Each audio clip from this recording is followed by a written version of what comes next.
MP Avinash Reddy అనుచరుడు పవన్ కుమార్ కు ఉచ్చుబిగుస్తుంది. అతడికి పులివెందుల పోలీసులు మరోసారి నోటీసులు జారీ చేశారు. ఇవాళ విచారణకు రావాలని ఆదేశించారు. వైఎస్ వివేక హత్య కేసులో నిందితుడైన సునీల్ కుమార్ యాదవ్ ఫిర్యాదుతో పవన్ కుమార్ పై పులివెందులలో కేసు నమోదైంది.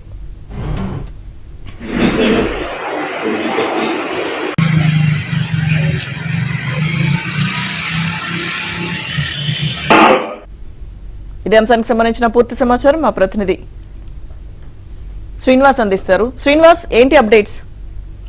లక్ష్మీదుర్గ కడప ఎంపీ అవినాష్ రెడ్డి అనుచరుడు పవన్ కుమార్ కు మరోసారి పులివెందుల పోలీసులు నోటీసులు ఇవ్వడం జరిగింది. ఈ రోజు మరి కాసేపట్లో విచారణ క్రమం చెప్పి ఈ రోజు విచారణ క్రమంతో మరి కాసేపట్లో పోలీస్ స్టేషన్ రానున్నారు. డిఎస్పీ విచారించనున్నారు. దీన్ని ముఖ్యంగా తీసుకుంటే కనుక వైఎస్ వివేకానంద రెడ్డి హత్య కేసులో A2 నిందితుడిగా ఉన్న సునీల్ కుమార్ యాదవ్ ఇతని పైన ఫిర్యాదు చేయడం జరిగింది. ఎందుకంటే ఇతనికి ఒక గ్రూప్ ఉంది. ఎంపీ అవినాష్ రెడ్డి అన్న యూత్ అని ఒక గ్రూప్ ఉంది, admin.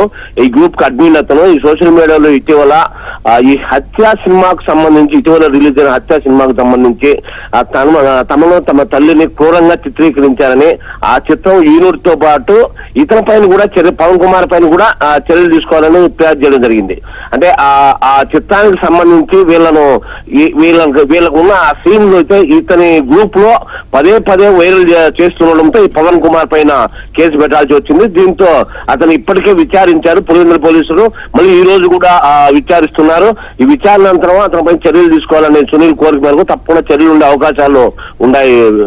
Lakshmi Durga. Right Srinivas, thank you.